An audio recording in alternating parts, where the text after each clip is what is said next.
بسم اللہ الرحمن الرحیم۔ السلام علیکم ناظرین، پروگرام ملاقات کے ساتھ آپ کا میزبان بلال اسحاق آپ کی خدمت میں حاضر ہے، اور آج کی ملاقات میں ہمارے جو مہمان خصوصی ہیں عزت مآب فضیلت الشیخ محمد حسین میمن صاحب حفظہ اللہ تعالی، جو آج کی ملاقات میں ہمارے مہمان بنے ہیں۔ تو آئیے شیخ صاحب سے گفتگو کا آغاز کرتے ہیں۔ السلام علیکم ورحمۃ اللہ وبرکاتہ۔ وعلیکم السلام ورحمۃ اللہ وبرکاتہ۔ شیخ صاحب، سب سے پہلے تو آپ کے مشکور و ممنون ہیں کہ آپ نے اپنے قیمتی وقت میں سے وقت عنایت کیا۔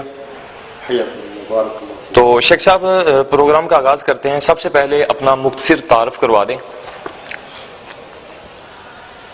مختصر تعارف سب سے دیکھا جائے دو لفظوں میں تو یہ کہ انا احقر بالعباد، ماشاء اللہ، یہ میرا تعارف ہے۔ جزاک اللہ۔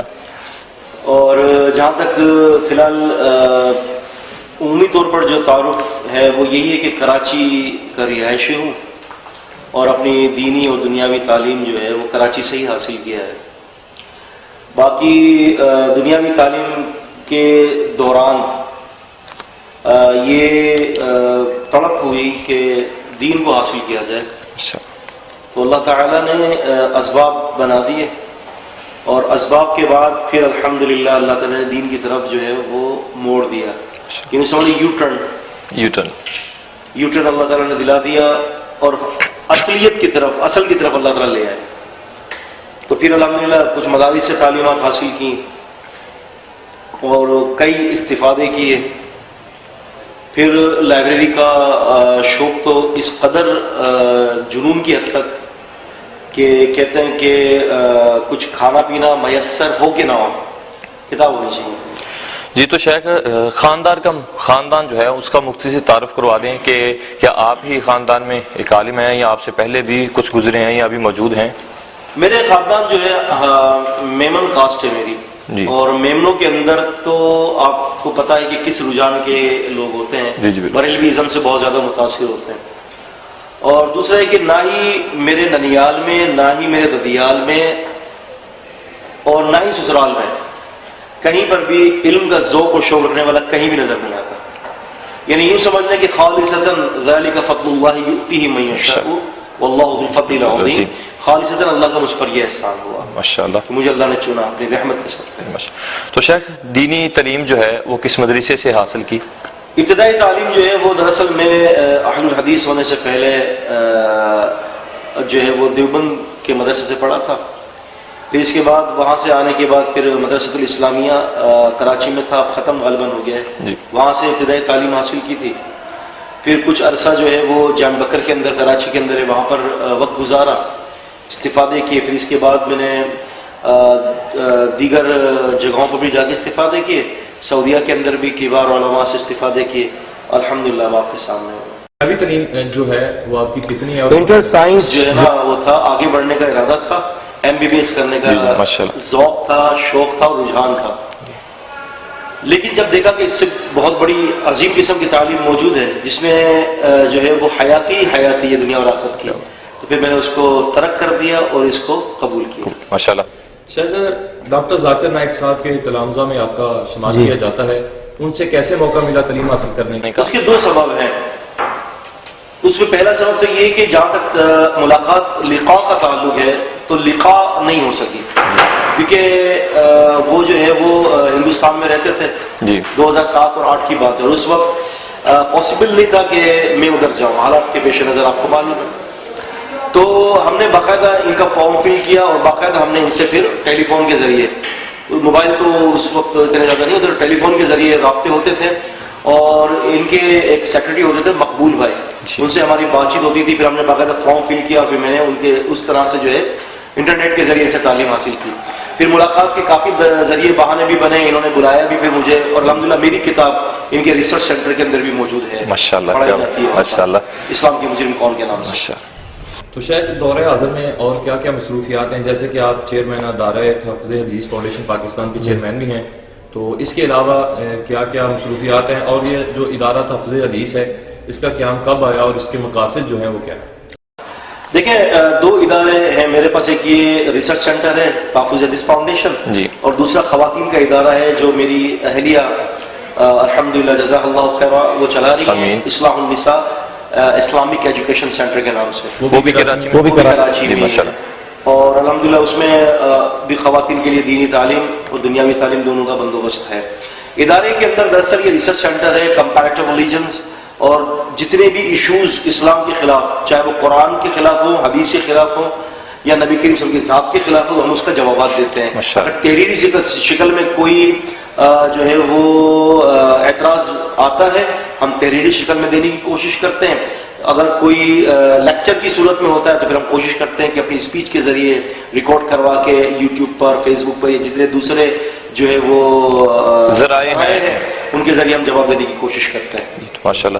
شیخ آپ کی قلم سے بہت سارے لوگ جو ہیں وہ مستفید ہو رہے ہیں، تو آپ نے اب تک جو ہے کتنی کتابیں جو ہے وہ لکھ چکے ہیں؟ 31 کتابیں الحمدللہ اختتام پذیر ہوئی، اور مزید جو ہے وہ 15 سے 20 کتابیں چل رہی ہیں. انشاءاللہ امید ہے کہ اس سال کے آخر تک وہ کتابیں بھی ہو جائیں گی. تو انشاءاللہ تعالی امید ہے کہ 50 کتابیں میری انشاءاللہ اللہ تعالیٰ اس سال مکمل کروا دیں انشاءاللہ. ماشاءاللہ. جس میں تفسیر بھی ہے میری، اور بخاری شریف کی شرح بھی ہے، بخاری شریف کے مبہمات پر بھی ہے، تراجم پر بھی ہے، اور انکار حدیث پر بھی. تو جیسے آپ ذکر کر رہے ہیں کہ بخاری کی شرح، تو ماشاءاللہ ایک بڑی خوشائن بات ہے کہ آپ نے بخاری کی شرح بھی لکھی. تو بخاری کی شرح لکھی، یہ سوچ کیسے آئی اور کتنا وقت لگا اور کن کن مشکلات کا سامنا کرنا پڑا بخاری کی شرح لکھنے پر؟ بخاری کی شرح لکھتے وقت سب سے بڑی جو مشکلات ہوتی ہے نا، وہ انسان کی اپنی طبعی سستی ہوتی ہے، انسان کا مزاج ہوتا ہے. کیونکہ اس کی شرح کے لیے، یہ شرح جو ہے عام شرح نہیں ہے، یہ شرح جو ہے صحیح بخاری کے ابواب اور حدیث کی شرح ہے. عون الباری فی مناسبات تراجم البخاری، اور دوسری کتاب ہے عمدۃ القاری فی انواع تراجم البخاری. تو اس میں تقریباً مجھے 3 سال کا عرصہ لگا. 365 کتابوں کو میں نے سامنے رکھا تھا، 365 کتابوں کو، اور تقریباً جو ہے 40 شروحات میرے سامنے تھی. 3 سال کا عرصہ لگا، اور اس 3 سال کے عرصے کے اندر لازمی سی بات ہے کہ بیماری بھی ہے، معاملات بھی ہیں، سب کچھ تھا، لیکن ساری خیر کی اللہ کی طرف نسبت ہے. اللہ تعالیٰ نے یہ کام کر دیا. اچھا، اس میں ایک تھوڑے سے میں یہ بات کہوں گا کہ میں نے 1 سال تک اس کو لکھا، پھر میں نے اس کو چھوڑ دیا. تقریباً 6 مہینے تک میں نے اس کو لکھا نہیں. اللہ تعالیٰ جزائے خیر دے میری اہلیہ کو، انہوں نے مجھے توجہ دلائی اور کہا کہ شیخ اس کو کر لیں مکمل، یہ بہت امت کو اس کی ضرورت ہے. تو اب آپ کو تو پتا ہے کہ بیوی منا لیتی ہے. ماشاءاللہ. جہاں فرعون قتل کروا رہا تھا سارے لڑکوں کو، آسیہ رحمہ اللہ نے کہا کہ پال لیتے تو لڑکے کو پال لیا. اللہ اکبر. تو پھر میرے دل میں اللہ نے رغبت ڈالی. میں نے کہا اچھا چلو. تو پھر مزید مجھے 2.5 سال لگے. تو اس میں 3 سال کے عرصے میں یہ کام اللہ پاک نے مکمل کیا. ایک بیوی جو ہے وہ فائدہ مند بھی ہے حقیقتاً ماشاءاللہ. لا شک فیہ. اچھا شاید آپ بہت سارے موضوعات پر کام کر رہے ہیں، لیکن سب سے زیادہ کس موضوع کو اہم سمجھتے ہیں اور اس پر کام کر رہے ہیں؟ دیکھیں میری نزدیک جو ہے مسلمانوں کے لیے دفاع عن السنہ هذه مهمة جدا. دفاع عن السنہ جو ہے یہ بہت زیادہ اہمیت کا حامل ہے، مہم ہے یہ بہت زیادہ. اور غیر مسلموں کے حوالے سے میں یہ کام کرتا ہوں کہ اللہ تعالیٰ کا تصور، اللہ تعالیٰ کے وجود پر، الہاد پر، جو کہ آپ جانتے ہیں کہ ہمارے ممبروں، مساجد اور مدارس کے اندر الہاد کے خلاف نہیں پڑھایا جاتا. اللہ تعالیٰ کے وجود کے خلاف نہیں پڑھایا جاتا. تو الحمدللہ اس پر بھی میرا الحمدللہ کام ہے کہ میں اللہ تعالیٰ کے وجود پر بات کرتا ہوں. یعنی قابل ادیان جو ہے اس پر. جی بالکل. تو شاید جو لوگ تصنیف کے میدان میں آنا چاہتے ہیں ان کے لیے کچھ ٹپس دے دیں کہ کس طرح کیا کام کرنا پڑتا ہے اور کتنی محنت اور کیا طریقہ کار ہے کہ بندہ اس میدان میں ہے. نمبر 1 مطالعے کی وسعت. نمبر 2 کس چیز پر لکھنا ہے تعین کر لیا جائے. نمبر 3 جس چیز پر لکھنا ہے، جس کا تعین کیا ہے، اس کے متعلق ضروری کتابیں اس کو اکٹھی کی جائے. نمبر 4 اس فن پر لکھنے کے آپ کے پاس بنیادی مواخذات اور بنیادی فہم اور بنیادی قانون موجود ہونا چاہیے. اچھا، تو شیخ ماشاءاللہ جیسے آپ تصنیف کے میدان میں بہت کام کر رہے ہیں، تو کیا سمجھتے ہیں کہ کوئی ایسا کام بھی ابھی تک موجود ہے جو تصنیف کے میدان میں ابھی نہ ہوا ہو اور آپ اس کو کرنا چاہتے ہیں، اس کی ضرورت بھی ہو؟ بالکل. میرا انشاءاللہ تعالی یہ اگلا اسٹیپ اب اس پر ہے جس پر کام نہیں ہوا. الحمدللہ ابھی یہاں آنے سے پہلے بھاولپور یونیورسٹی کے اندر تقریباً 250 سے 300 کے قریب جو ہے وہ PhD سارے ڈاکٹرز تھے.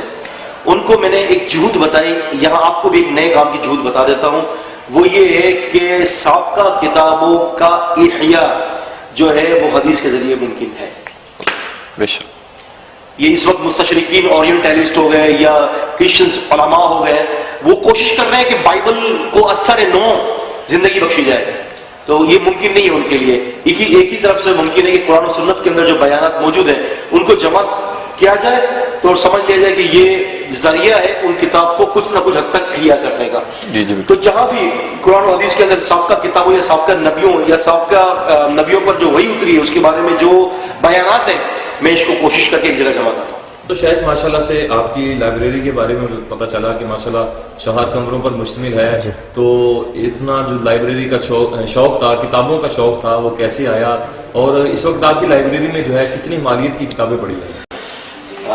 مالیت کا اگر حساب لگایا جائے تو سر بات یہ ہے کہ آج سے 5 مہینے پہلے کتابوں کے ریٹ کچھ کم تھے جی، اور اب جو ہے وہ کتابوں کے ریٹ ڈبل ہو گئے۔ جی بالکل ایسے ہی، یہ تو آپ کو بھی معلوم ہوگا۔ جی بالکل۔ اس حساب سے میرے پاس اس وقت 1 کروڑ روپے کے لگ بھگ کی کتاب ہے۔ ماشاءاللہ، اللہ اکبر کبیرہ، کیا بات۔ اور کتابوں کا اگر تعداد کی جائے تو اپروکسیمیٹلی 13,000 سے زیادہ کتابیں میرے پاس ماشاءاللہ ماشاءاللہ ماشاءاللہ۔ صرف دینی کتابیں نہیں ہیں بلکہ دیگر مذاہب کی بھی ہیں، انسائکلوپیڈیا بٹانیکا، چیمبر، گلوریل، میڈیکل، اسٹوڈنٹ، یہ سب میرے پاس موجود ہے۔ تو شیخ آخر پر 1-2 سوال رہتے ہیں۔ ایک تو یہ ہے کہ دین کی اشاعت کے لیے سوشل میڈیا جو ہے وہ بہت سارے کام کر رہا ہے، تو آپ کو کیا سمجھتے ہیں کہ سوشل میڈیا پر دین کی اشاعت کے لیے کن کن کاموں کو جو ہے وہ منظر عام پر آنا ضروری ہے؟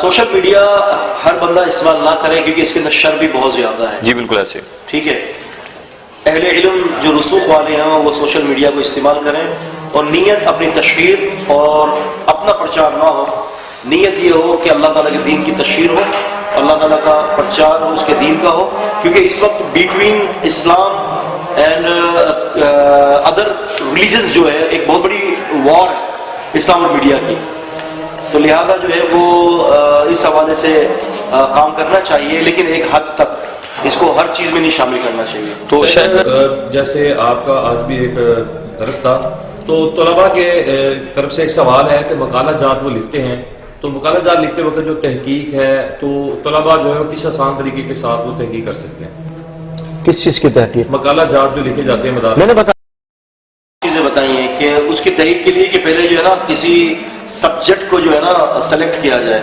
پھر اس کے متعلق کتابوں کو دیکھا جائے، پھر اس کے متعلق اپنے ذہن کو بنایا جائے کہ مجھے کیا لکھنا ہے، پھر لکھنے کے بعد پھر وہ قلم اٹھائیں۔ یہ اس کا طریقہ کار ہوتا ہے۔ ہمارے یہاں ایسا ہوتا ہے کہ پتہ ہے کہ یہ لکھنا ہے لیکن کوئی ڈیسائیڈ نہیں کیا کہ لکھنا کیا، اور قلم اٹھا لیتے غلطیاں کرتے ہیں، پھر لکھا نہیں جاتا۔